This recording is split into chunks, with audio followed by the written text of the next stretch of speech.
TV 2020 ekranlarından merhaba sevgili izleyenler. Diyalog Medya Grubu Genel Yayın Yönetmeni Sayın Reşat Akar'la birlikte Gündem Özel programında sizlerleyiz. Evet, hemen konuları aktarayım sizlere. İlk olarak trafik kazalarıyla başlayacağız. Artışlar vatandaşı ürkütüyor. Ocak ayından bugüne kadar trafik kazasında hayatını kaybedenlerin sayısı bu sabah itibariyle 40'a yükseldi. Peki bu kazalar neden oluyor? Nereden kaynaklanıyor? Detaylarını konuşacağız. Diğer tarafta İsrail-Hamas savaşı aralıksız devam ediyor. Genişlemesi olasılığı üzerinde duruluyor. Güney Kıbrıs yönetimi de savaşla ilgili önlemler almaya devam ediyor. Kuzey Kıbrıs'ta ise ne tür önlemlerin alındığı, özellikle akaryakıt stoklarının ne durumda olduğu bilinmiyor. Konuşacağız. Kuzey Kıbrıs'ta yaşayanlar da İsrail-Hamas savaşının bölgeye yayılabilmesinden endişe ediyor. Konuyla ilgili röportajlarımızı ekranlara getireceğiz. Üçüncü konumuz Kuzey Kıbrıs'ta savaştan ve ekonomik önlemlerden daha çok, gündemi daha fazla Ulusal Birlik Partisi içindeki başkanlık yarışı ve Girne'deki Hirondel çemberine Rauf Denktaş adının verilmesi meşgul ediyor. Ayrıntılarıyla ele alacağız. Son olarak da Girne Antik Liman. Evet, restorasyon çalışmalarının uzayıp gitmesi bölge esnafını rahatsız ediyor. Esnaf gecikme yüzünden zararlarının arttığını belirtirken yeni düzenleme şekline de tepki gösteriyor.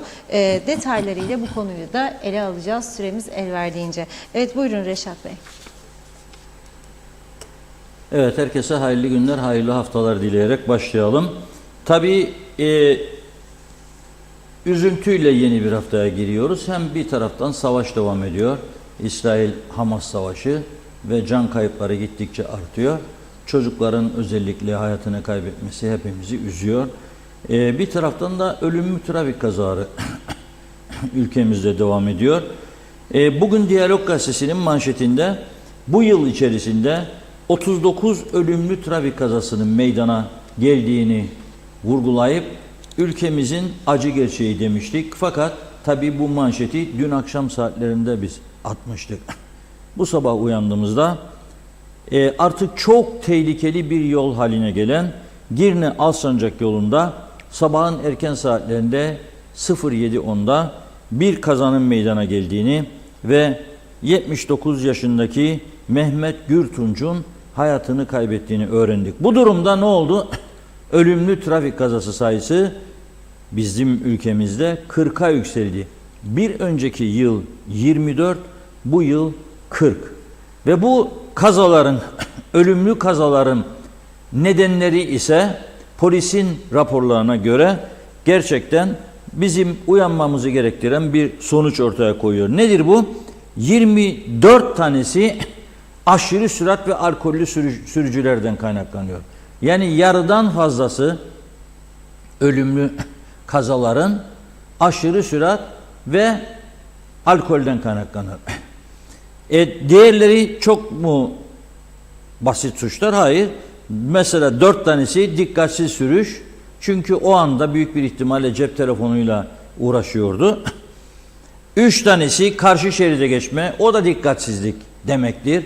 Yani bir adam dikkatli sürüş yapan bir adam karşı şeride geçmez. Karşı şeride geçince karşıdan gelen insanın hayatını sonlandırıyor. Bu kadar basit bu iş. Peki neden artıyor? Ve yine ben bu sabah aslında fotoğraflarını da gönderdi bana. Tam o sırada oradan geçen bir arkadaşım. Kendisine teşekkür ediyorum. Görmüş, bana fotoğrafları gönderdi. Rejiye şimdi göndereceğim fotoğrafları. Bu sabahki kaza, evet diyor, 79 yaşındaki sürücü kırmızı ışık yandığı halde diyor devam etti. Fakat nasıl oldu da bu kaza meydana geldi? Yeşil yandığı için yoluna devam eden 21 yaşındaki sürücü aşırı süratli ve dikkatsiz olduğunu söylüyor polis. Yani evet, kırmızıda geçmek suçtur ama öleceği anlamına gelmez. Görürsünüz adam, kaç kişi görüyoruz biz? Ben her gün yıllardır çağrı yapıyorum. Ya geliniz diyorum, bu Doktor Fazıl Küçük Bulvarı'na, adanın en işlek caddesidir. Girne'den gelen Gönneri Çemberi'nden Ercan'a, Mausa, İskele'ye gidecekse buradan geçer. Lefkoşa'nın içine sanayiye gelecekse yine buradan geçer. Mausa'dan gelip Güzelur'da Girne'ye gidecekse gene buradan geçer. Sanayide çalışır, Lefkoşa'ya gider gelir buradan geçer. Arkadaş bu en işlek yolda bir defa olsun ben polis görmeyeyim bugüne kadar. Çünkü eleman yok. Sorsam eleman yok. Bu defa ne diyecekler? Doktor Fazıl Küçük Bulvarı'na koyduk. Gönneri Çemberi de lazım. Gönneri Çemberi akşamları inanılmaz bir hal alıyor. 5'ten sonra bir deneyin bakalım. Organize sanayiden Gönneri Çemberi'ne 1 kilometrelik yolu kaç dakikada gidersiniz bir deneyin bakayım isterseniz. Sinir krizi geçirsiniz. Peki nedir sebep bunun sebebi? Nedir sebep? Sürücüler dikkatsiz, yani şey açısından söylüyorum, o 21 yaşındaki sürücü ve aşırı süratli. Burada ise araç sayısının, nüfusun artmasıyla birlikte araç sayısının sürekli artması. Araç sayısının artmasına, bak nüfusun artmasına göz yumuyorsun. Araç sayısının artmasına izin veriyorsun. Gelir geliyor. Maliye Bakanı bugün söyledi, gelirlerde artış var dedi. Bu yüzden, yani nüfus arttığı için bu ülkede daha çok araba satılıyor, daha çok beyaz eşya satılıyor, daha çok mobilya satılıyor, daha çok mutfak dolabı yaptırılıyor, daha çok kapı pencere yaptırılıyor. Ama buna karşılık bu ülkenin trafiğini rahatlatacak önlemler alınmıyor. Buna karşılık bu ülkenin kanalizasyon ve arıtma sorunu ihtiyacını giderecek önlemler alınmıyor. Yani plansız, programsız bir vaziyette gidiyoruz. Bu nereye benzer? Sizin eviniz 4 kişi, 4 kişilik evde bir tuvalet yetmediği yeni ev alırken 2 tuvalet istiyorsunuz değil mi? Sabahleyin sıkışıklık olabilir ailede. Peki bu evin nüfusu 40'a çıkarsa ne yaparsınız siz? Bir tuvaletle veya 2 tuvaletle ne yaparsınız ya? Sıkıştığınız zaman bahçeye çıkıp yapacaksınız. Bahçe varsa. Yoksa ne olacak? Yani akıl var, mantık var. Bunu bir aile reisinin düşünebileceği bir olayı bir devlet yönettiğini iddia eden ve üstelik 2'de 1'de eşit egemenlikten söz edenler nasıl düşünemiyor? Ben onu anlamıyorum. Ve bu Girne Alsancak yolu, bu ölümlü kazalarda nedenler bellidir. Birinci neden, bu yolu 10 yıldır, 15 yıldır çift şeride çıkarmayanlar. 5 tane, 6 tane Ulaştırma Bakanı, ben sadece hepsiyle konuştum. Hasan Taçoy, Dışişleri Bakanı şimdiki Tahsin Ertuğruloğlu, Kemal Bey, Kemal Dürüst, Ersan Saner Bey, Resmiye Hanım, Tolga Atakan, Erhan Arıklı. Ben 7 saydım ama 8, 9, 10 tane Ulaştırma Bakanı geçti bu 10 yılda. Ve ilk bu yolun yapılması için kaynak nereden geldi? Türkiye'den. O döneme göre, 10 yıl öncesine göre 60 milyon Türk lirası geldi elçiliğin kasasına Girne Alsancak yolu için. Kime sorduysam ben o dönem, vallahi yapacak da 2 tane istimlak sorunu var. O çok huysuzluk yapar. O 2 tane evin sahibi falan.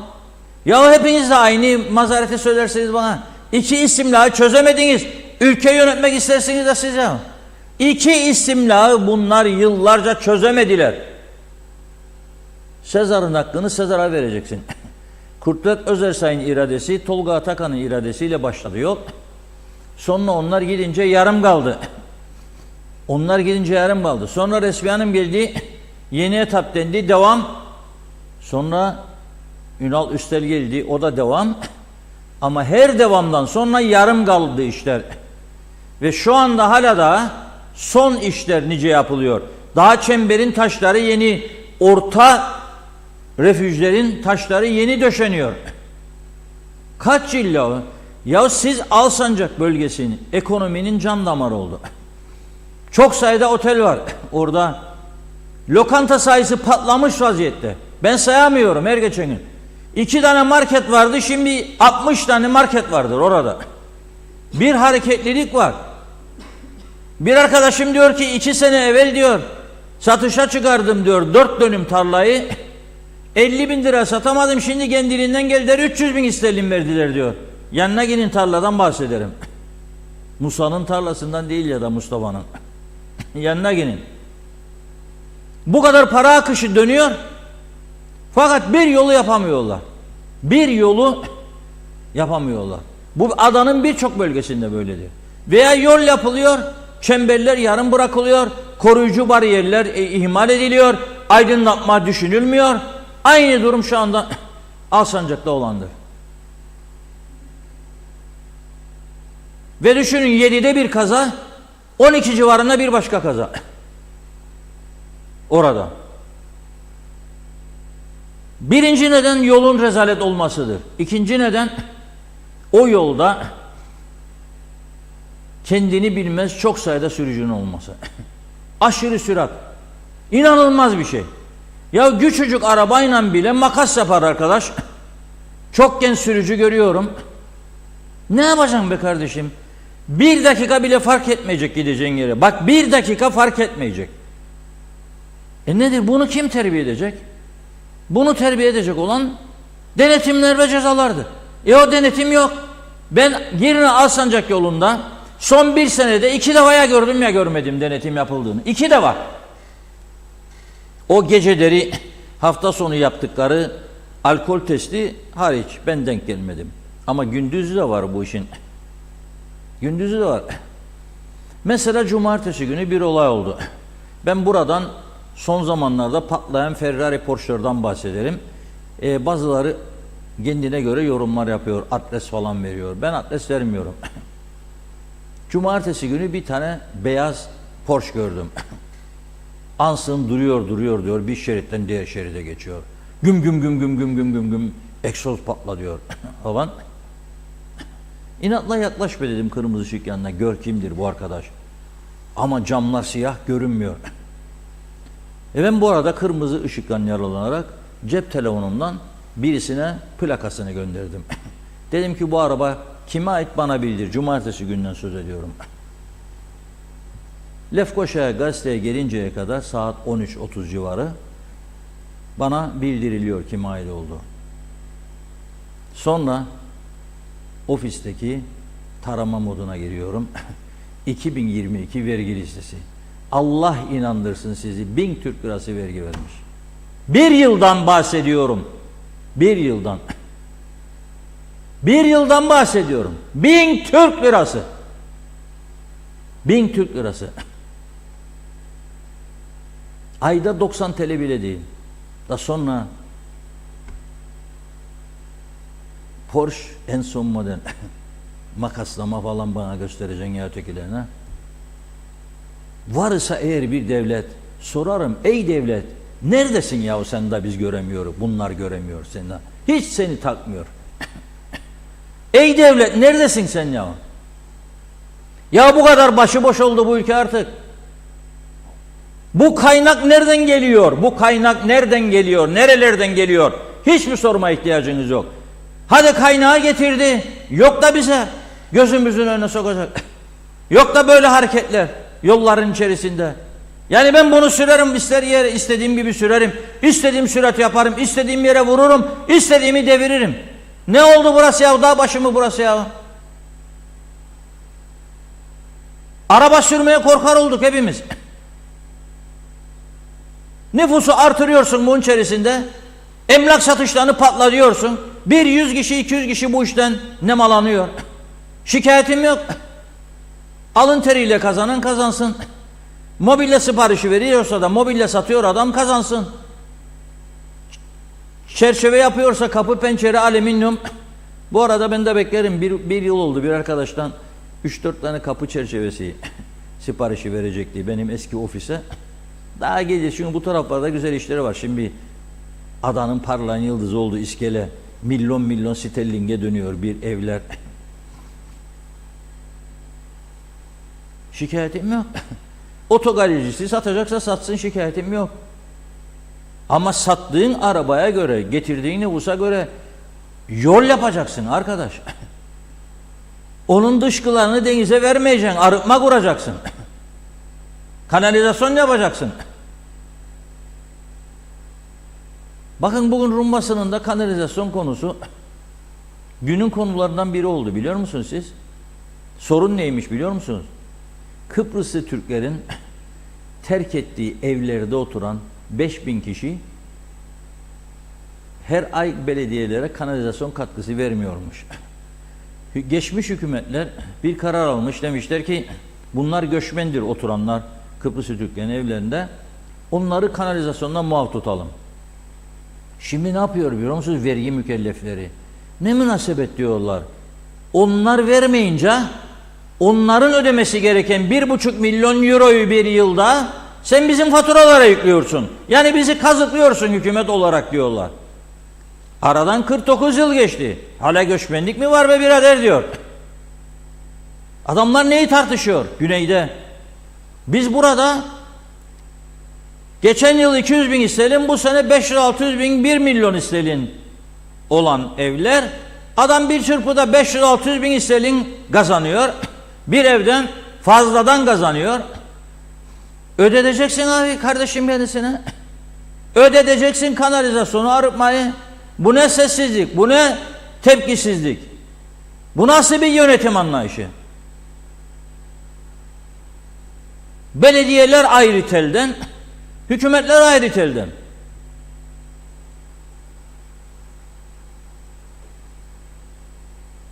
Ve böyle bir savaş ortamında bile ya, böyle bir savaş ortamında bile hiçbir önlem yok, hiçbir tedbir yok, hiçbir düşünce yok, hiçbir proje yok, hiçbir plan yok, hiçbir program yok, hiçbir hareket yok.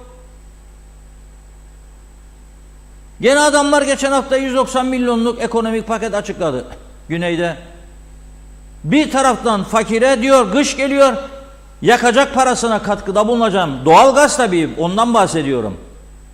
Yok ki odun sobası koy da sana para vereyim. Hayır. Ama bir taraftan da adamlar devlet kemerleri nasıl sıkacak onun önlemlerini alıyorlar. Çağrı yapıyor, sendikalara çağrı yapıyor, kurum kuruluş yöneticilerine. Sıkın kemerleri diyor. Savaş var diyor. Bunun bizi nasıl etkileyeceğini bilemiyoruz diyorlar. Biraz sonra geleceğim savaş konusuna zaten. Ama bu olacak iş değildir. Bizim korkulu rüyamız oldu ya. Ne demek ya? 40 kişi ölüyor. Ve bunun 3/4'ü aşırı sürat yüzünden, alkollü sürüş yüzünden, dikkatsizlik yüzünden oluyor. Bu nasıl bir durum? Bu kadar basit mi oldu ya insanların hayatı? Her gün ben görüyorum Girne Alsancak yolunda. Ve özellikle genç sürücüler. Bakın bu 21 yaşında, bu da. Çünkü niçin? Çünkü ehliyeti ucuzlattınız be arkadaşlar. Çünkü doğru dürüst 50 direksiyona doymadan ehliyet veriyorsunuz torpile göre, şoför okulunun forsuna göre. Onun için 2-3 tane ehliyet müfettişi cezaevinde yatıyor. Onun için 2-3 tanesi yargı gününü bekliyor. Daha kaç tane yargılanması lazım ayrı mesele. Bu kadar ucuzlatmayın bu işi ya. İyice öğrensin, her şeyi bilsin, süratın tehlikesini öğrensin, ondan sonra veriniz bu ehliyetleri ya. Bu kadar ucuz değildir insan hayatı. Artırın cezaları be kardeşim. Artırın cezaları. Artırın denetimleri.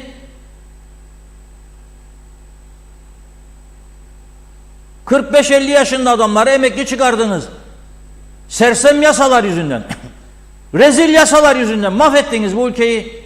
Onları çağırın. Yardım isteyiniz. Bir süre için. Ta yenilerini yetiştiresiniz diye. Artırın bu denetimleri. Küçük ülkelerde polisiye tedbirler son derece etkilidir. Polisin orada olduğunu hissederse basamaz o gaza.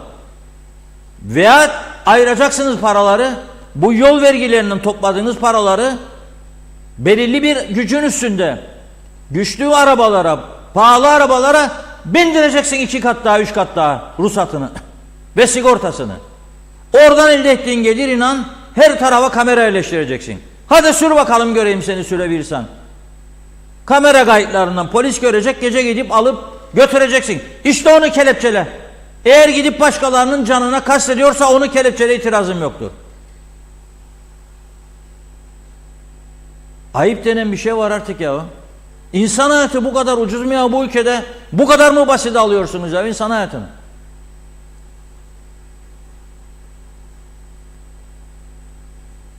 Yaya insanlar daha da korkar oldu. Kaç tane yaya ölüm var bilir misiniz siz? Ölenlerin 10 tanesi, 40'ın 10 tanesi yayadır. Çünkü yaya geçitlerinde çizgi kalmadı. Yaya geçitlerinde çizgi kalmadı. Görünmüyor, ışık yok. Ve sürücüde de korku yok tabii. Görse de durmaz çoğu. Görse adam geçmek üzere durmaz. Biri duruyorsa arkadaki korna çalar. Ne durdun be diye bir daha. Ne durdun be? Ne durdun be? Bu hale getirdiniz bu memleketi. Dün baktım Gönyeli çemberinden Güzelyurt'a doğru yürüyün biraz bakalım. En çok para basan kent oldu Gönyeli. Yeni genç belediye başkanına da buradan mesaj veriyorum. Senindir, senin değildir kardeşim. Bak nasıl Girne'deki onun olmayan karayollarına ait olan işlere de girmeye başladı. Ve ben ona kocaman bir aferin çekiyorum her gün. Çizgi kalmadı be kardeşim. Işıklara geldim mi araba nerede duracak bilinmez. Biri ışıkların önüne geçer, biri arkasında, belli değil, çizgi kalmadığı yerde görünmüyor. Ya bunu oradan geçen herkes görüyor, ben görüyorum, siz görmüyor musunuz? Manun gibi her yer böyle. Her yer böyle. Bırakın ya gitmeyi Türkmenistan'a, Kazakistan'a, Türk'ü Cumhuriyetleri tanıyacakmış, geziyorsunuz. Memleketinizi gezin ya, o da bakın olmayan yerleri düzeldin ya. Ya Ulaştırma Bakanı Erhan Bey, sana da söylüyorum. Bu kadar çaresizlik içinde olma ya. Kaç tane adamın varsa koy kendilerini 2 tane 3 tane aracın arkasına, önde sen git, arkadan onlar gelsin. Enin aşağı boyayın bu çizgileri diyeceksin ya. Veriyorsan bu maaşı hesabını soracaksın. Ben boyamam, beni memur aldın yapmam. Ona göre değiştirin yasaları, gereğini yapın. Onları koyun başka yere, iş yapabilecekleri yere, alın başka memur alın. Veya ihaleye çıkın. Kapatın bu daireyi, ihaleye çıkın, onlara verdiğiniz maaşları ihaleye verin. Onlar da denetleyin tabii. Yok ki Doktor Fazıl Çocuk Bulvarı'nda 20 Temmuz'dan 5 gün önce boyanıyor. 21 Temmuz'da ellerde boya kalmıyor. Ve hesabını soran da olmuyor bunun. Her yıl böyle ama. Şimdi 29 Ekim geliyor.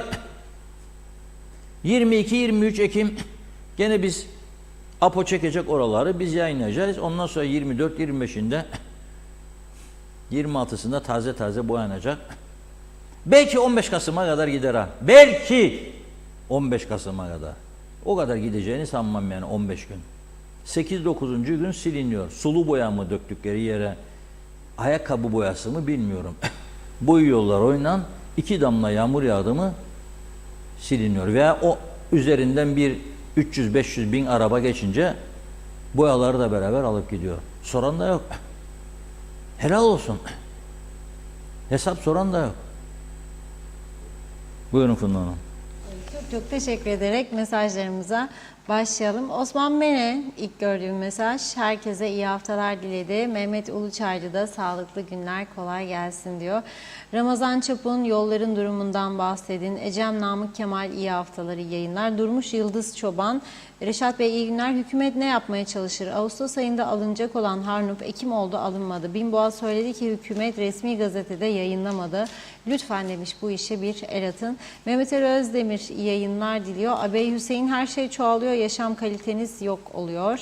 Safiye Ahmet Yıldız Çoban, hükümet ne yapmaya çalışır dedi. Ağustos'ta alınacak, Ekim ayında yine alınmadı. Binboğa resmi gazetede açıklamadığı için almıyor. Zeliha Adaman, iyi yayınlar. Fikret İpekçioğlu gelen gideni aratmıyor yazmış. Mehmet İnancı da hayırlı yayınlar olsun. Kaoslar ülkesi cennet adamıza sağlıklı günler diledi. Ulus Barani, Niye Rum tarafında bu trafik sıkışıklığı yaşanmaz? Çünkü adamlar yollarını ileride nüfusun artacağı ve araç sayısının çoğalacağını düşünerek yapıyor. Bizimkilerse hiç bunları düşünmüyor. Şimdiki zamana göre yapıyorlar. Bir de istimlak edilen arazileri ucuza kapatmak istiyorlar. Ali Dereseven bütün oyunlar Türkiye ve İran'ın üstüne oynanıyor. Oyuna gelmemek gerek. Türkiye'yi savaşın içine çekmeye çalışıyorlar. Türkiye bir NATO ülkesidir. Türkiye'ye saldırı olursa NATO'nun koruma mecburiyeti vardır. Korumazsa NATO parçalanır. Türkiye İsrail'e saldırırsa tüm bu korumalardan dışlanır ve birçok ülkenin saldırısına uğrar. Bölge ülkelerinin birlik içinde olup Filistin'i koruma altına almaları gerek demiş. Celal Harun, Şifa Harun'un mesajını aktardı. Özü doğru, sözü doğru. Doğru Haber TV 2020 demiş.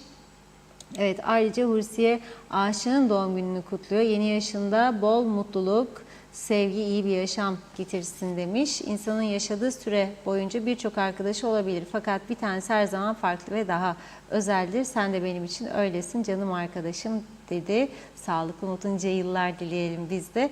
Halit Kısa Kondo, 45 sene İngiltere'de kaldım, ben bu kadar galeri görmedim ama kara parayı temizlemek meğer böyleymiş KKTC'de. Çağatay Dönler, yol için verilen parayı yuttular diyor Hamhum. Nazime Nalbant, herkese selamlar Londra'dan. Bugün haftamızın ilk günü. Her şeyin iyi olmasını diliyorum. Barış olsun, savaş olmasın, güzel bir dünya olsun. Gündem Özel programını hiç kaçırmadan izlerim demiş, saygılarımla.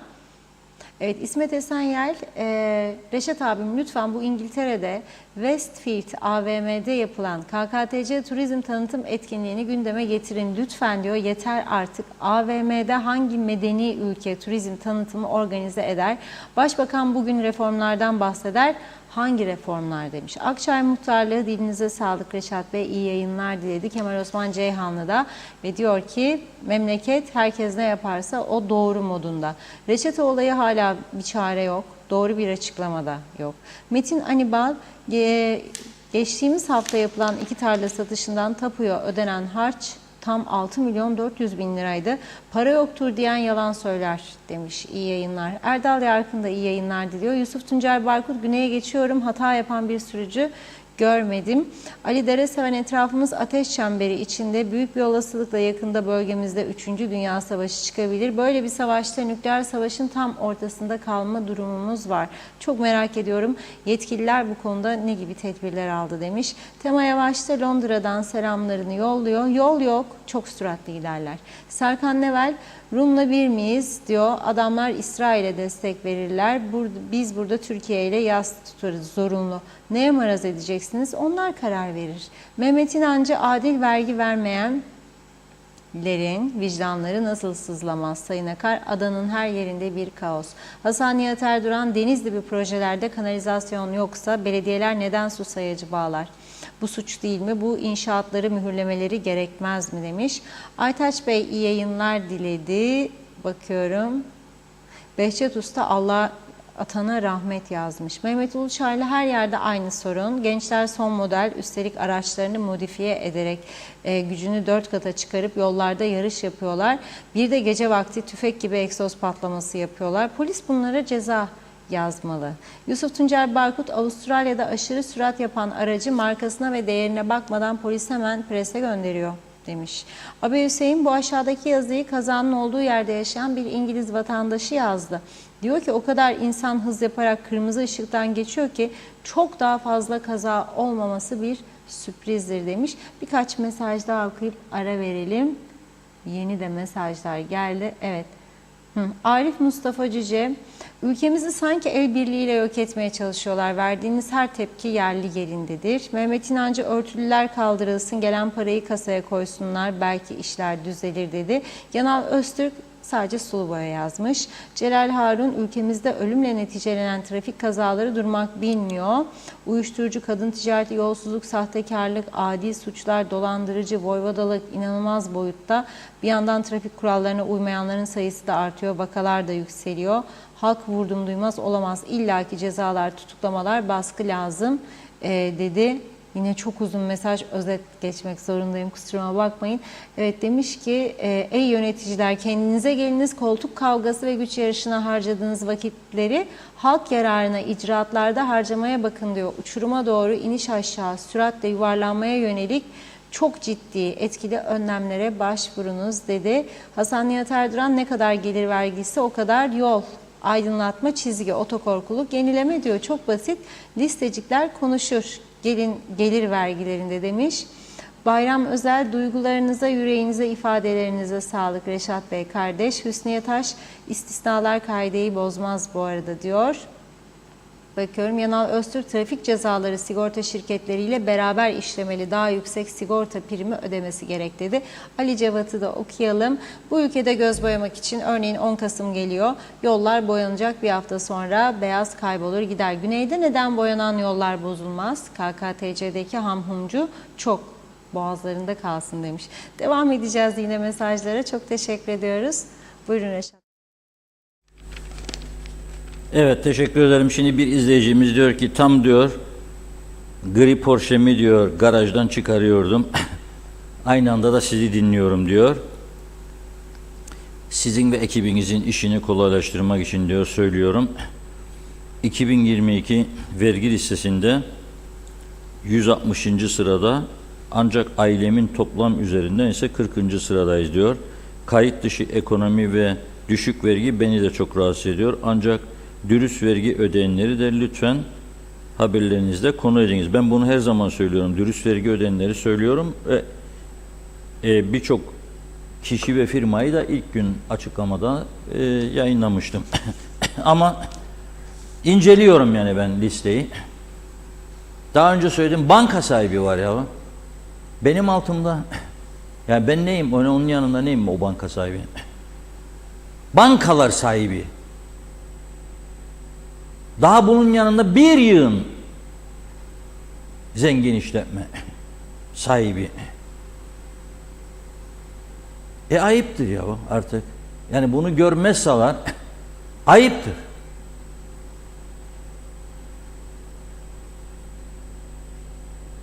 Hayırlı uğurlu olsun Porsche yazan arkadaş, ama bu ülkenin hangi yolunda sürecek Porsche, onu da merak ederim. Yani Porsche aldın mı böyle motorway'e çıkacaksın İngiltere'de bir yerde de, anladım.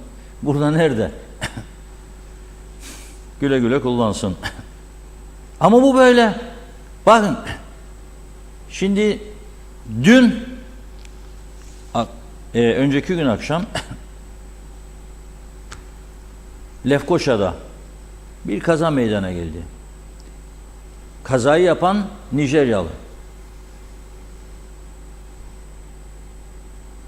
Lefkoşa'nın içinde 18 yaşındaki bir kız çocuğu yürüyor. Bu Nijeryalı dikkatsizlikten dolayı gidiyor, vuruyor ona. Öyle bir vuruyor ki, öyle bir süratle. Uçuyor kız, gidiyor öteki aracın üstüne düşüyor. Ve 18 yaşındaki kız şu anda 1. kapalı vaziyette. Devlet hastanesinde. Bu nasıl bir utanmazlıktır ya? Bunun ne işi var bu memlekette ya? Bu ne için geldi buraya? Öğrenci midir gerçekten? Ne işi var bunun ya? Bu hangi tesirin altında bu arabayı bu şekilde kullanıyor? Biliyor musunuz siz? Bunun geldiği ülkede yol, trafik kültürü var mıdır acaba? Neden dolduruyorsunuz ya burayı? Ve senin polisinin elinde hala uyuşturucu testi yapacak bir cihaz yok. 18.000 dolar yoktur bu ülkenin polise bir uyuşturucu testi için cihaz alsın. 10 tane alsa 180.000 dolar. Üf dese böyle yakasından o vergi vermeyen banka sahibi ve büyük işletmelerin sahibi, sadece o. Çağıramaz mısınız kendini? Gel buraya bakalım. Ya bunu verdin ama şakacık yaptın herhalde bu devlete. Diyemez mi ya kimse buna? Bunlara. Bunlara diyeceğim. Çünkü ezici çoğunluk böyle. Bakın söylerim size, öteki Porsche'daydım size. Plakasını söylemeyeyim. Güm güm güm güm güm güm güm güm böyle makas yapıyor bize. Duruyorsun geri güm güm güm güm güm güm. Tamam be, gördük ya, sürüyorsun da.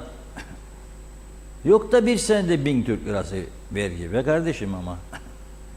Kiminle dalga geçirsiniz ya siz?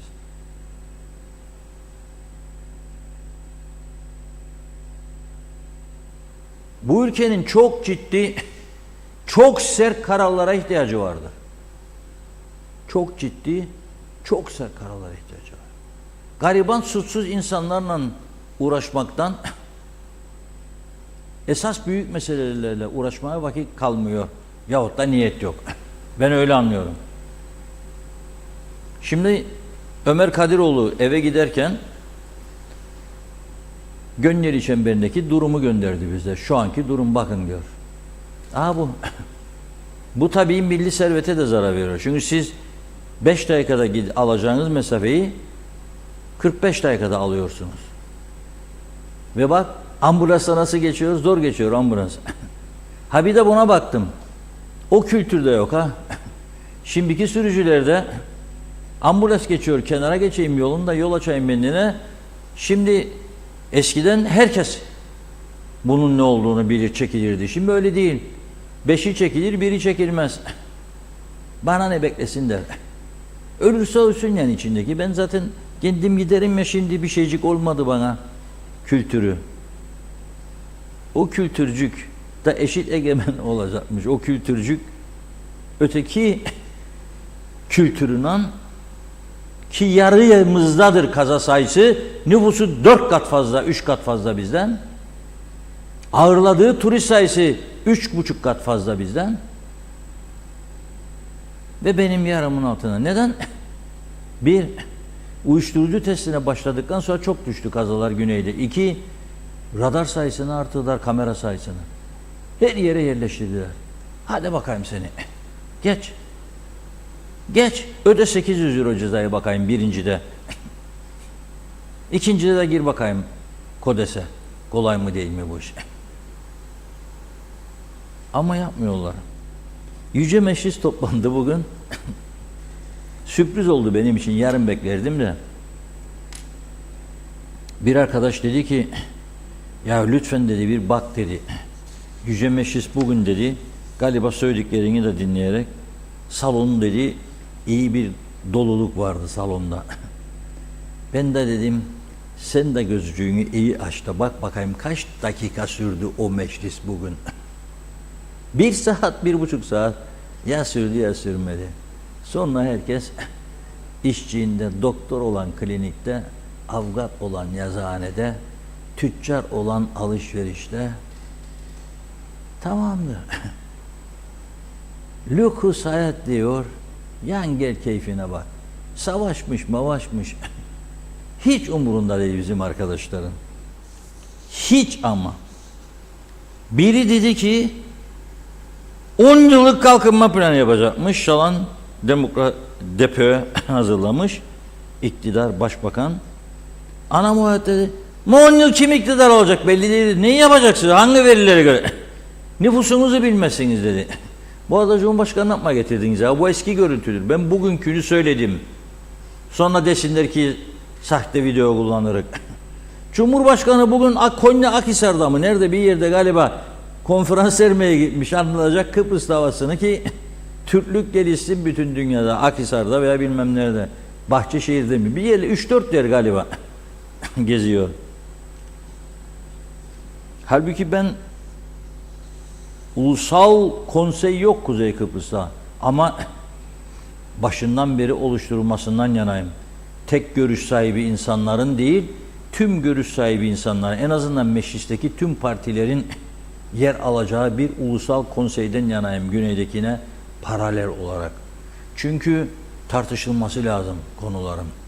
Özellikle bu İsrail-Hamas savaşı. Şimdi bakıyorum, Güney Kıbrıs'ı izliyorum. Dün Güney Kıbrıs'ta Savunma Bakanı'na, Rum Savunma Bakanı'na gazeteciler soruyor, dürtecekler. Tabii orada bizim gibi 4000 tane gazeteci yok. Zavallıdır onlar, fakir, kültürsüz insanlar. Öyle 7-8, yani 3 tane, 4 tane gazete var.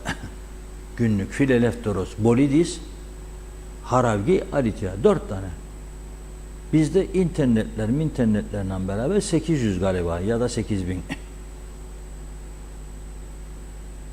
Olsun, bu bizim şeyimizi gösteriyor yani. Daha becerikli, daha akıllı, daha çalışkan, daha çağdaş, daha kültürlü. Bu çok güzel bir şey. İtirazım yok. Guinness Rekorlar kitabına girmesek de olur. Giren bir Rum'u göstereceğim biraz sonra. Siz de şaşacaksınız. Acele etme videoya. Şimdi diyorlar Yorgallas'a, bu savaş acep. İsrail-Hamas arasında mı sınırlı kalacak yoksa yayılma ihtimali vardır. Christodoulides'e de sordulardı 2 gün önce. Her türlü olasılığı göz önünde bulunduruyoruz. O yüzden ulusal konseyi devamlı topluyorum diyor.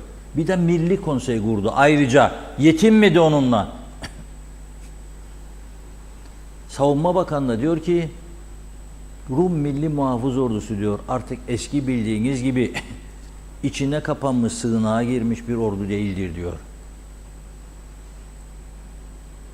Yoğun hazırlıklarımız var her şeye karşı. Ama en büyük umudunun ne olduğunu söylüyor. Egemen İngiliz üsleri var güneyde. Dikelle var, Avrotur var. Orada savaş uçakları var. Tornadolar İngiliz'in falan. Ve bütün dünyayı izleyebildikleri. Bakın bu yalan falan değil yani. Bütün dünyayı İngilizler Kıbrıs'ın güneyinden izliyor. Japonya Başbakanı hangi sokakta yürürse görüyorlar orada ya. Sesini de dinliyorlar. Amerikalılarla beraber. Hani pazar diyor ya, gidelim savaşalım falan filan filan filan. Sen o kafayla savaş istediğin kadar kendi kendine. Adamlar bu teknolojidir. Ama bizim bu kadar duyarsız kalmamız mı gerekir ya? Her şeyi ana vatana havale. Bizim yanımızda ana vatan durduğu sürece başımıza taş dayanmaz, yağmur da düşmez. Yok be. Düşebilir. En azından ekonomik olarak ne yapacağını düşün. Adam ilk günden dedi ki merak etmeyin dedi. Ey Helenizm mensupları, Kıbrıs'takiler. 3 ay yetecek kadar yakıt stokumuz var dedi. Ben soruyorum o günden beri. Yakıt stokumuz var mıdır, yok mudur? Ne kadardır? Bir cevap alamıyorum. Yoktur demektir. Ben bunu yok diye kabul ediyorum. Yoktur. Bunun tedbiri nedir?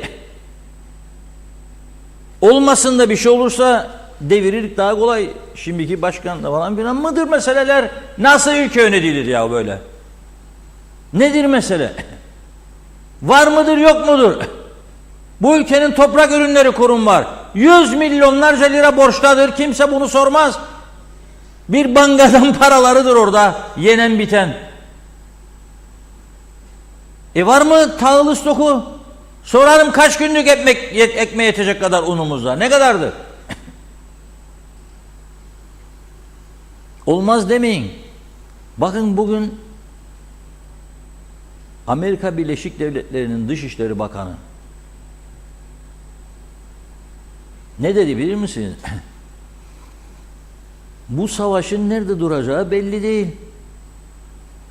O yüzden bölgedeki askeri gücümüzü artırıyoruz her şekilde diyor. Bu ne demektir? Blinken bunun için söylüyor ya. Biz yiyelim içelim akşam hangi meğerdik telefon falan filan örgütleri toplada geliyorum ha falan filan o merak etme onu da konuşuruz senin çocuğun işinde falan. Bu hala bu. Hala bu. 2 tane gündem maddesi var şu anda. Forever TRNC'de. Nedir? Bir reçete yolsuzluğu meselesi. O da düşmeye başladı yavaş yavaş. 2 de UPP kurultay. Be kardeşim son 3 yılda kaç tane başbakan gördük yahu? Yetmedi mi daha devam? Ersin Tatar Bey, Ersan Saner Bey, Doktor Faiz Sucuoğlu Bey,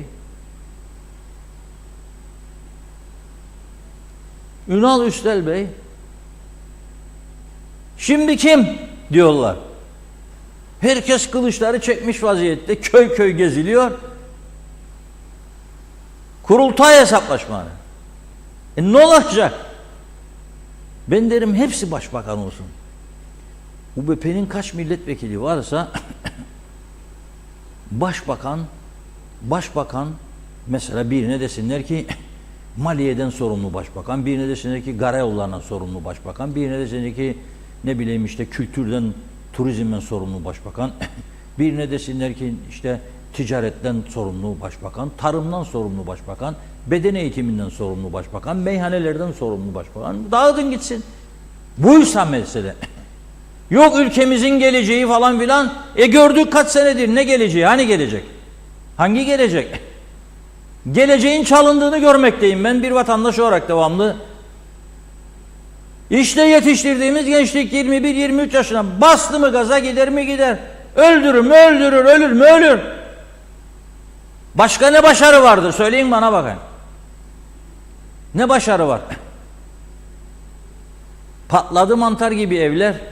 Şimdi patladıktan sonra da topraksız vatan mı oldu? Zaten toprak senin değil.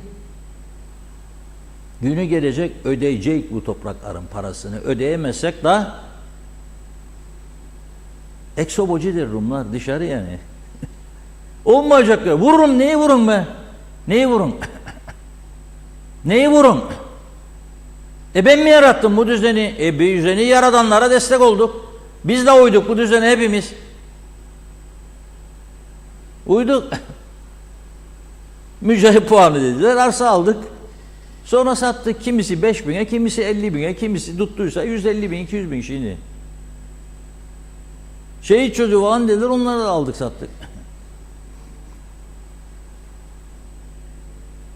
Domates, biber, patlıcan eksin diye getirdik. Türkiye'den verdik. Adam böldü tarlayı gitti. O ense buldu, omuz buldu. Dedi ya bu tarlayı çıkar arsa yap bize. Yaptılar.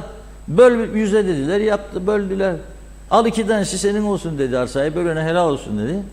98 tanesi dönümü 100.000 liradan ver gitsin.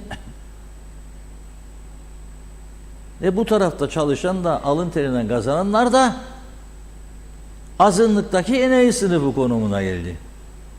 40 sene yöneticilik yap, bir arsa alamayacak duruma gel. Nasıl adalettir bu ya? Adaletin bu mu dünya diye bir şarkı var. Bu adalet mi ya? Şimdi yapamaz da edemez de alamaz da veremez de. Benim de güneyde kaldıydı. Sen ne bıraktın o ne bıraktı hesaplanacak ya, korkma. Ama o ne bıraktı biz ne bıraktığımıza girdiğimizde çok paralar gerekecek mesela. Taşınmaz mal komisyonu kuruş vermezsiniz ha kuruş. Sonunda bu işin başını çekenleri bu ülkede göremeyecek biz. Kaçacaklar. Ama o başını çekenlere uyanlar da bedelini ödeyecek kardeşim. Hani gördünüz mü bir kurum, bir kuruluş, ticaret odası, sanayi odası, inşaat, mişat, kadınlar örgütleri, erkekler örgütleri, kuaförler, berberler, manikürcüler. Neredesiniz ya? Hiçbirinden ses çıkmaz. Herkes günlük hayat peşinde. Botoks tamam. Güzel görünelim. Facebook'ta ayarlanmış fotoğraflar. Çok güzel. Diyor arkadaş benim bir şarkı var ya, aşık oldum birisine diye bir şarkı var ya. Aşık oldum diyor. Dedim kime? Facebook'tan fotoğrafı gösterdi. Bir hafta geçtikten sonra ne oldu be dedim. Senin aşk nasıl gider? Yok anam dedi. Görünce dedi geri gitmeye başladı. Niçin dedi. Ne bilirim ben dedi. Yüzünü gördüm sadece dedi. Vücut dedi böyle almış gider dedi şeyini, halini. Dedim o Facebook'larda yok mu şeyler dedim şu böyle düzeldirler makyajcık falan filan onu kullanır. Firre meselesi. Yok biz bilmezdik onu dedi. Aç gözünü. Bunlarda biz üstümüze gelen yok. Bunlarda üstümüze gelen yok. Artık ameliyat odasından fotoğraflar paylaşılıyor. Olmaz ya, yapmayın bunu. Facebook'ta. Yapmayın bunu. Ameliyat odasından Facebook paylaşırım ya fotoğraf. Bir şeyler oldu bu topluma, ben anlayamıyorum. Ama savaş var etrafımızda. Bu savaşın yayılma ihtimali var. Blinken devam ediyor. İran diyor durmazsa rahat diyor mesela diyor. Tabii ki biz diyor artıracak gücümüzü. Bir soru daha var. İsrail isteseydi 3. 4. günden bitirdi bu işi. 2. günden. Bir iddiaya göre 700 tane savaş uçakları var. Öteki tarafın yok. Neden uzatılıyor sorusu var mesela bazı çevreler. Tartışıyoruz arkadaşlarla. Vardır bir hikmeti deniliyor. Biz burada rahat.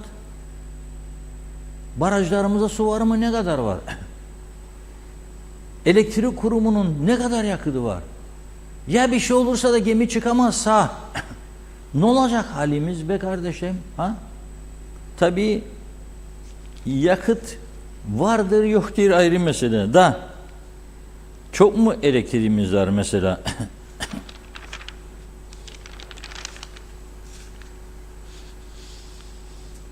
Bugün Gazi Mausa ve Girne'de 2 ile 5 saat arasında elektrik kesintisi.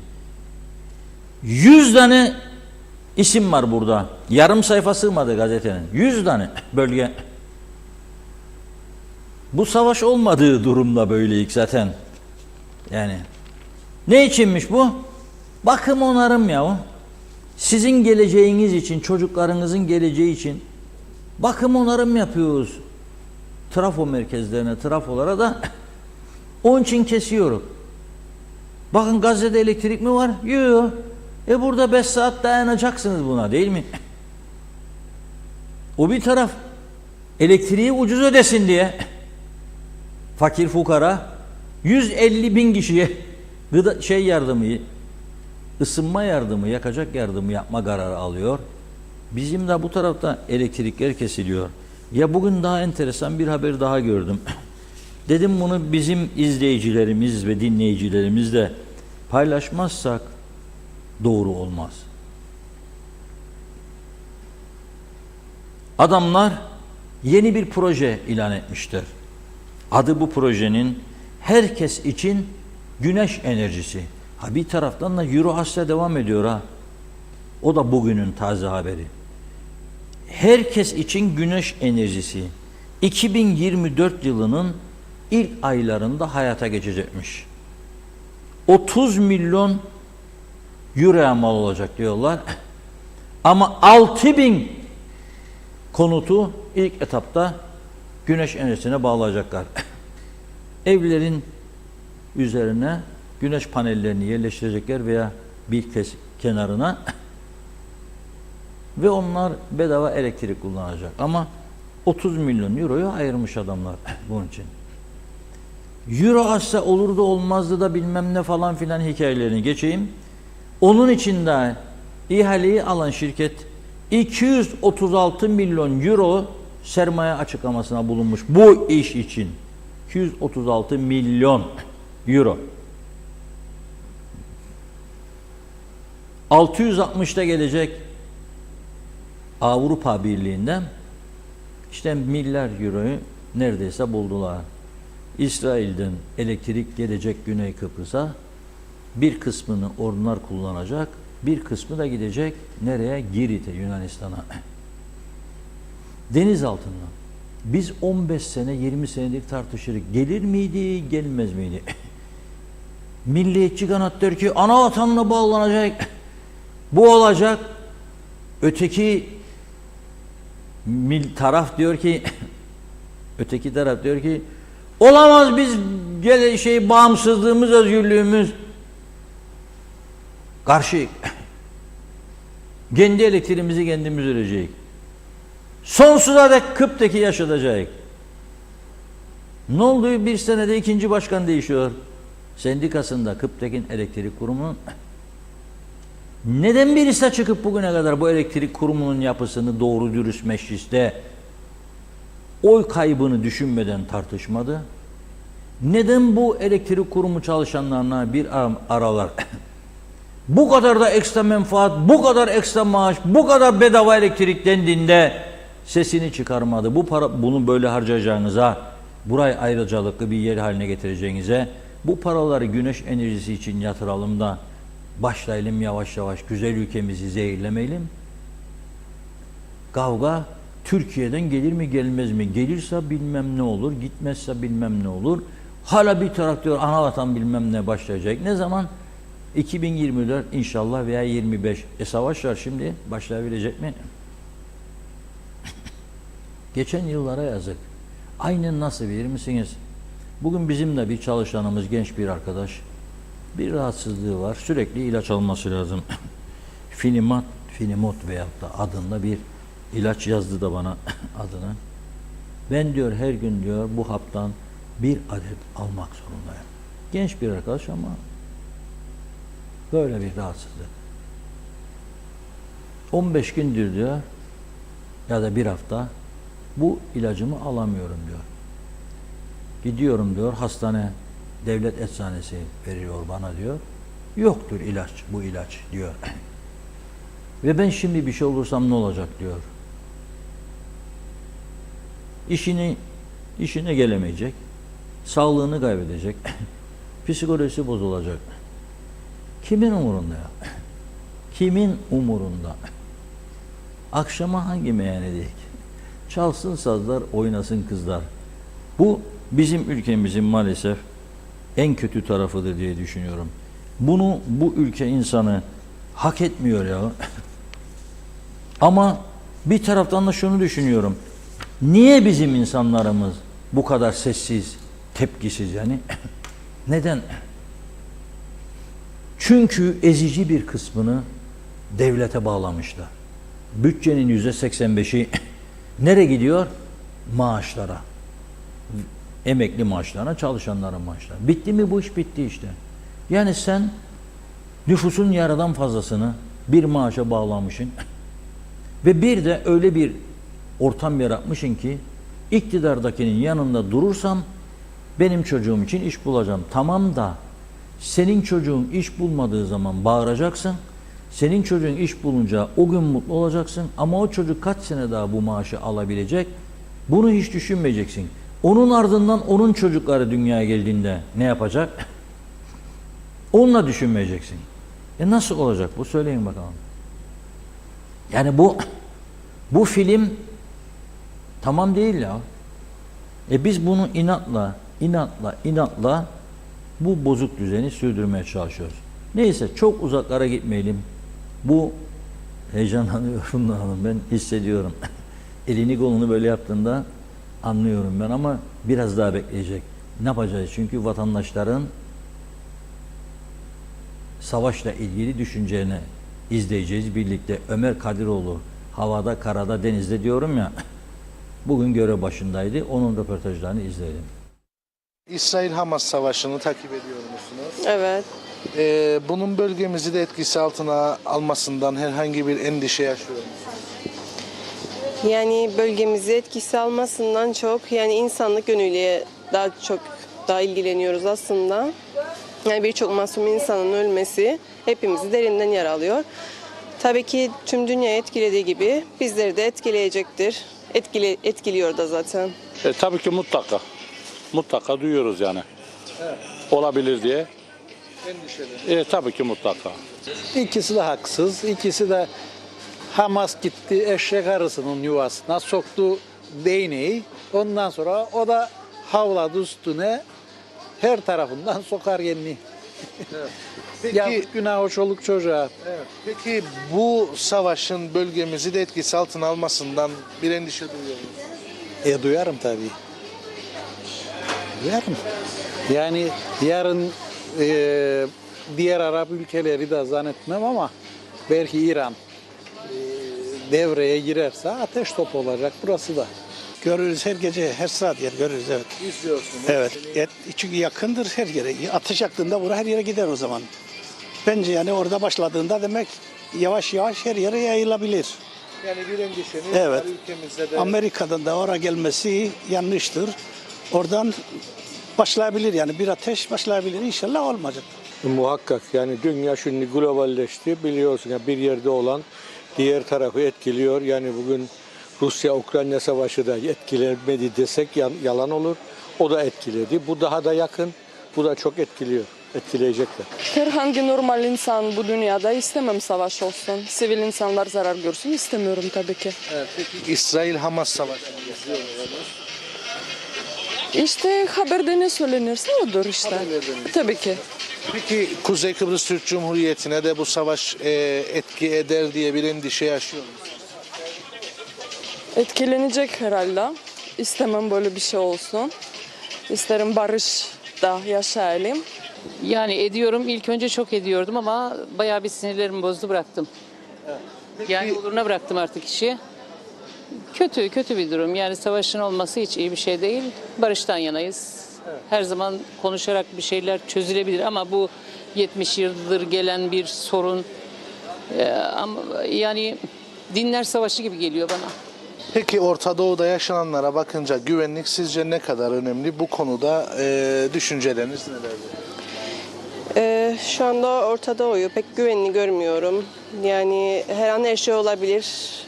Çünkü büyük güçler devreye giriyor. Yani biz aslında burada bir piyon gibiyiz. Ve her an nasıl diyeyim size bir satranç oyunu gibi düşünün. Piyon gibi oynanabiliriz. Yani büyük güçler aslında ne derse o oluyor ve gitgide büyüyor da büyüyecek diye de düşünüyorum. Yani sürekli de bu İsrail-Filistin problemi sürüyor, devam edecek diye düşünüyorum ve çok endişeleniyoruz. O zaman güvenlik de oldukça önemli ülkemizde. Tabii ki. Yeterli güvenliğimiz yoktur şu anda. Yoktur diye biliyorum yani. Ama böylesi bir durumda da güvenlik oldukça önemli oluyor. Tabii ki mutlaka. Güvenlik çok önemli ama bu yani KKTC'de güvenlik diye bir şey yoktur. Eğer onu kastederseniz öyle bir şey yoktur. Ama güvenlik de önemli diyorsunuz. Güvenlik çok önemli ama KKTC'de öyle bir şey yok. Sorma Girhan'ı. Güvenlik çünkü Türkiye maşallah sağlam bir memlekettir. Bize karşı garantidir. Bizim bir korkumuz yoktur inşallah yani. Biz garanti görürük hadisleri ki herkes Türkiye'den korkar, her şeyi yapar. Is update'ler İngilizce her şey. Yani ne diyeceğim? Politiklerde Endişe yaşıyorsunuz ama Türkiye yanımızda diye de korkmuyorsunuz. yok hiçbir zaman. Yatağa giden uyum bilin ki sen uyu ya rahat asker yani Türkiye arkamızdadır her yerde garantidir. Güvenlik her şeyin üstünde. Tabii bu arada esas benim şeyim, buradan vereceğim mesaj Hamit Bakırcı geçenlerde Dipkarpaz Yeni Erenköy Belediye Başkanı biliyorsunuz. Bir demeç verdi. Onun oradan alınacak çok büyük dersler var. Dipkarpaz'ın dedi %85'i, Yeni Erenköy'ün %65'i yabancılara satıldı. Özellikle Dipkarpaz Yahudilere. Yani bu çok önemli. Yani bu güvenlik işte yani tarlalarımızın, arazilerimizin, arsalarımızın böyle bu şekilde satılması bence hiç hoş da değil. Yani bu konuda devletimizin bir önlem alması şart. Ülkemizin güvenli olduğunu düşünüyor musunuz?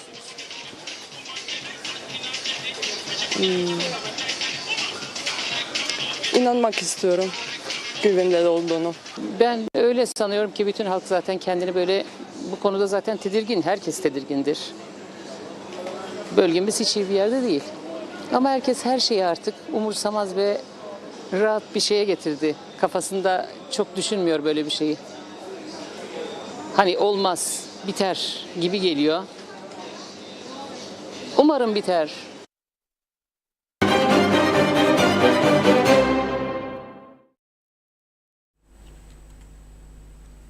Evet, vatandaşlar kaygılı tabii. Bunun yayılmasından endişe ediyorlar. Aynı zamanda Rumlar da ediyor. Bu arada hayırlı uğurlu olsun. Tüpgaza 20 Türk lirası zam gelmiş. Perşembe günü büyük bir ihtimalle geçen hafta olacaktı. Olmadı. Bu haftaya aktarıldı. Akaryakıda da zam gelecek. Gelmek zorunda çünkü Brent petrolün varili yükselmiş. Bilmem döviz yükseliyor. Her gün gidiyor döviz. Farkındasınız değil mi? Dolar olmuş 10 lira diye bir şarkı yayınladıydı. Hatırlarsınız değil mi? Dolar 10 lira oldu dedi. Adam çıldırıyordu. Şarkısını yaptılar bunun. Dolar şimdi 28'in üstüne çıktı bugün. Euro da 30. Pardon 28, evet 28'in üstüne çıktı dolar. Euro da 30. Sterling de 34'ün üstü. Onun için varsa kalan Yennaginin tarlalardan da satan böyle 300-500 bin lira Türk parasına çevirdiğinde otomobilin bagajı da sığmaz. 500 bin sterlin düşünsen çarp 34'ün an 35'in an bagaj sığmaz vallahi. Bagaj sığmaz. Böyle doldur ne güzel bagajı. Kilitle ört da üstünü. Sabah uyandığında aç böyle, oh de. Çek içinden böyle bir tomar. Git istediğin gibi yaşa hayatını. Ne düşüneceksin? Yanına gelecekmiş de isteyecekmiş falan filan. O dönem bizi yönetenler çözsün bu işi. Buyur Funda Hanım. Evet, hızlıca başlayalım mesajlarımıza. Hasan Nihat Erduran'da kalmıştık. Filistin konusu demiş, iki devletlilik konusunda bize ders verdi mi acaba? Özkan Özdemir, iyi yayınlar, dikkat her yer hırsız dolu yazdı. Evet, Hüsniye Taş, saat 15.30'da mesainin bittiği başka bir ülke var mı diyor. Hasan Nihat Erduran yine karayolları TSE belgeli yol çizgi boyası kullanırdı. AB normlarına uygun laboratuvar testiyle cam küreciğini de bilginize demiş.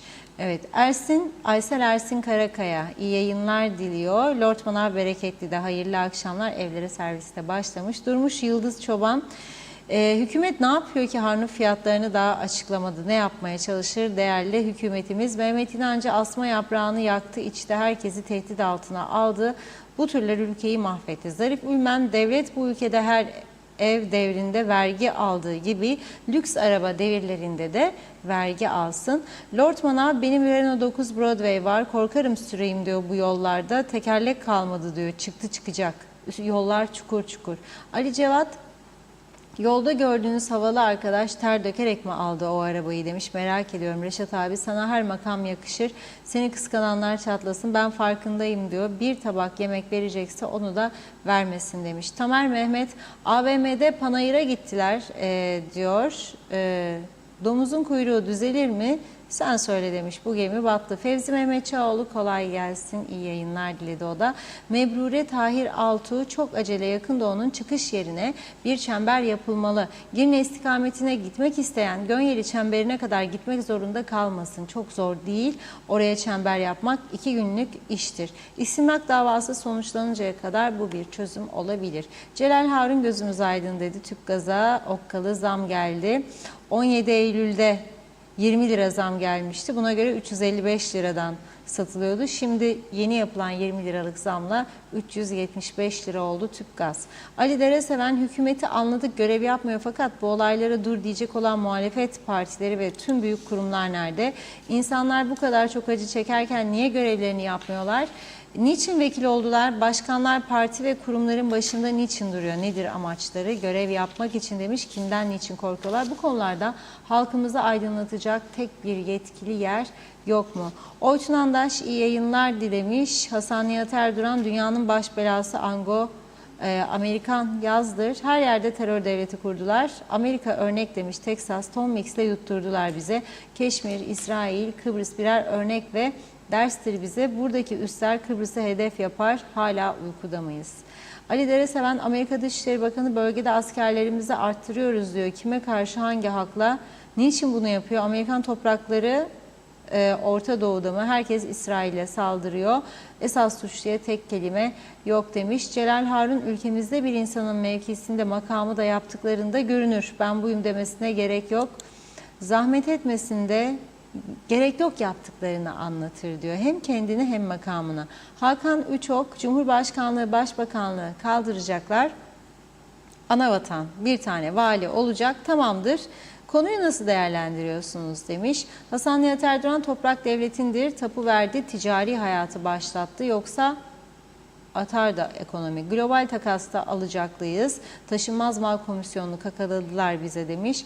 Bu adaletli bu mu adaleti BM'nin, AB'nin? Mehmet İnancı, İsrail tünellerden çekincesi olduğu belirtiliyor TV kanalları. Bir de Amerika baskısı konuşuldu bugün kanallarda. Yunus Gildir, iyi yayınlar diledi. Evet, yine mesajlar geldi. Atlamadan okuyalım. Şenol Tatlıcıoğlu da iyi yayınlar, çok selamlar demiş. Hüseyin Koltan, her zaman sevilerek izleniyorsunuz. Doğru Haber'in gerçek adresi, iyi ki varsınız demiş. Evet, onu okuduk. Aysel Çelikkol, mutlu haftalar dilerim. Doğru Haber sizinle gurur duyuyorum demiş. Tüm ekibe sizlere sevgiler gönderiyorum dedi. Evet, Metin Sanatkar, maalesef herkes hak ettiğini yaşar. 49 yıldır aynı plak çalıyor. O yüzden bu saatten sonra farklı bir plak çalsın, beklemeyin demiş. Oytun Andaş, Kıbrıs'ın en iyi ekonomistlerinden biri Ersin Tatar yazdı. Evet, Erdinç Boranhan, bulunduğunuz ortamda oksijen eksilmesi veya soğuk hava var diyor, öksürme var demiş. Mehmet İnancı, sığınaklar temizlensin, her an her şey olabilir. Celal Harun, elektrik kesintilerine ilaveten ay sonu elektrik zammı da kapıda. Vatandaş neyin hızlı ödeyeceğini şaşırırken elektriğe de zam geliyor. İsmet Sencer, hayırlı yayınlar, harikasınız demiş. Hasan Nihat Erduran, Türk ordusunun caydırıcı mevcudiyeti KKTC'yi güvenli yapar. Yatırım maksatlı evler alır yabancılar. Türkiye'siz Orta Doğu'da hiçbir denklem çözülemez dedi. Ali Dereseven, Hamaslı savaşçılar İsrail ve Amerika'ya mı çalışıyor? Uçağı, hava savunma sistemi, tankı olmayan Hamas askerleri İsraillileri öldürürlerken başlarına geleceğini hiç mi düşünmediler? Dünya kadar çoluk çocuk öldürüldü. Neredeyse Filistin haritadan siliniyor. Herkese soruyorum, fedai geçinen Hamas askerleri nerede? Tüm insanlar ölünce mi ortaya çıkacaklar dedi. Evet, Abe Hüseyin döviz kurlarını paylaşmış. Evet, sterlin 34.29. Celal Bozdemir de iyi yayınlar dilerim sizlere ve ekibinize demiş. Çok çok teşekkür ediyoruz. Devam edeceğiz yine, buyurun.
Evet, şarkımızda dinledik. Yardan diyor haber yok diyor. Bu nasıl dünya?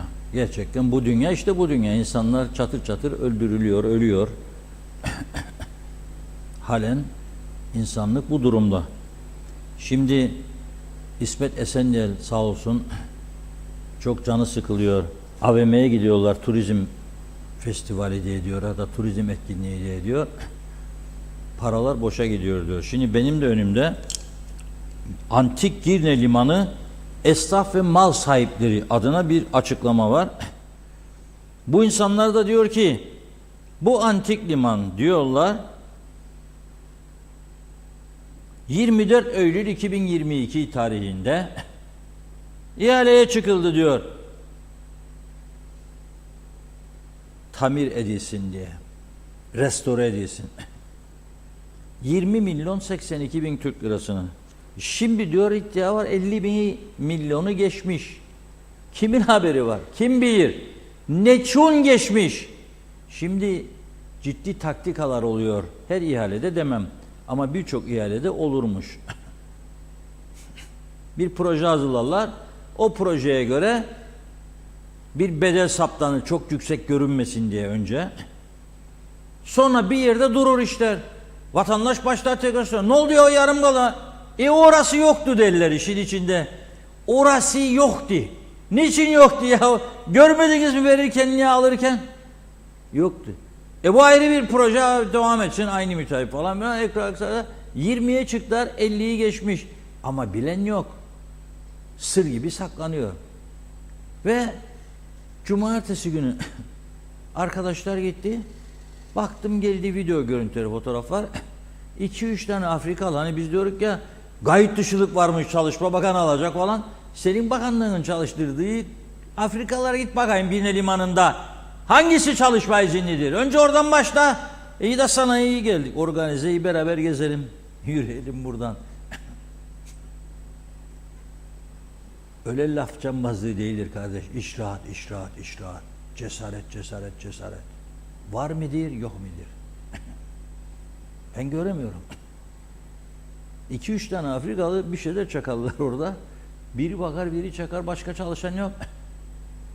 Eylül 2022, Ekim 2023 bitiyor. Daha antik limanda çalışmalar bitmedi. Vay be. Esnaf da dertli orada. Bir de bazı şartlar falan getirmişler. Onlar da diyor hiç açmayacak. Zaten battık diyorlar. Başlarken söz vermişler. İşte kayıplarınızı verecek, bilmem prim desteği verecek, bilmem ne yapacak. Şu ana kadar hiçbir şey yok. Dün dündür, bugün bugündür. Dün öyle demiştik, bugün böyle demiştik. Bu bizim City böyle. Bir de öteki taraf City'sine geçelim. Ben devamlı söylerim ya, dünya şampiyonluğuna oynuyoruz. Ya bir duysalar bizi, bir yılda 7 Maliye Bakanı değişen, ya 1,5 yılda 4 tane başbakan değişen bir ikinci ülke var mı? Yoktur. O zaman bize verecekler ödülleri. O zaman bizi koyacaklar Guinness Rekorlar kitabına. Nüfusa göre en fazla siyasetçi bizde, nüfusa göre en fazla parti bizde, nüfusa göre en fazla dernek, cemiyet, birlik bizde, nüfusa göre en fazla sendika bizde, patlama var, patlama. Demokrasilerde en fazla grev bizde. Eğitimde hızlı çöküş bizde. Hastaneler sürünüyor meselesi bizde. Yollar çökmüş meselesi bizde. Sınır kapıları yahu cumartesi günü gene ararlar beni, pazar günü. Gel ya bu kapıya. Gel ya bir. Tamam dedim ama ben Metehan bekçisi değilim ya. Her gün beni çağırırsınız. Hakikaten çağırırlar. 8.30'da telefon başlar. Ya ben 2'de 3'te yatırım derim zaten. Gel Metehan'a da gör. Nereye geleceğim? Metehan bekçisi mi oldum ben? Madem adam var, niyet yok. Bugün gene bir arkadaşım samimi oradan fotoğraf gönderiyor bana. Bak diyor Metehan'a diyor. Rezil bir durum diyor. Ben buradan söyledim. Ercan Havaalanı. Hani şu büyük paralar döndü falan filan konuşuyoruz.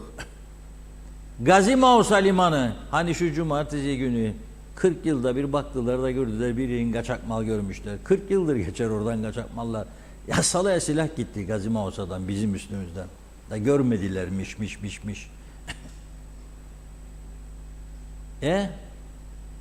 Girne Limanı, turizm limanından bahsederim. Antik limana yolcu gemisi gelmez zaten. 3 limandan gelenlerin 3 katı kara sınır kapılarından geliyor buraya. Ve biz gene iyileştiremiyoruz bunu. Cumhurbaşkanı da gitti. Geçenlerde gördü. Dedi, ben bu işten ilgileniyorum merak etmeyin falan dedi. Orada kaldı. Başbakan gitti 1,5 sene ve 1 haftaya kadar dedi. Sonra çağırdı sivil toplum örgütlerini. Gelin arkadaşlar dedi, bir protokol yapalım dedi. Topu attı onların kucağına. Onlar da kameraya bakarak böyle imza attılar. Çerçeveleyip asın şimdi o imzalı protokolü. Ne oldu?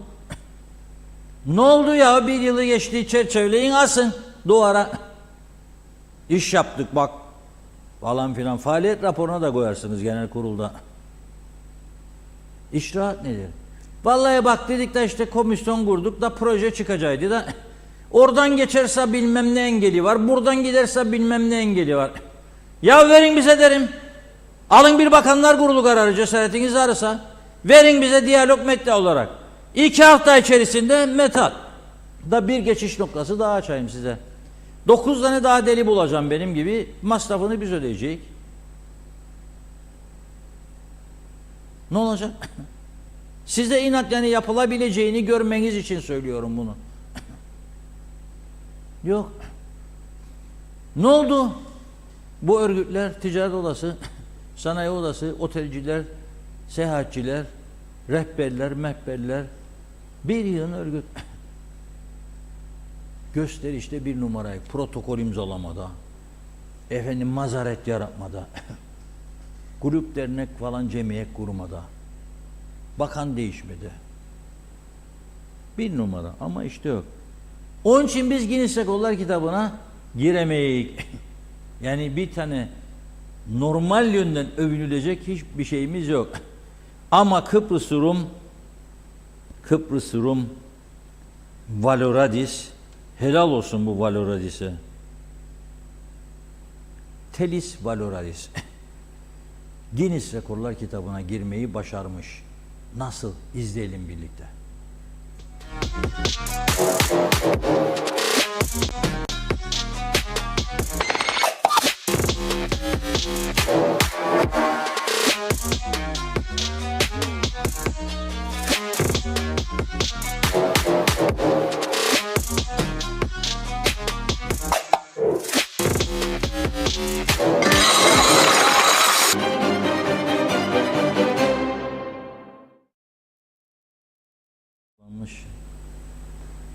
Bu Valaoridis helal olsun devirdiğine bakmayın siz.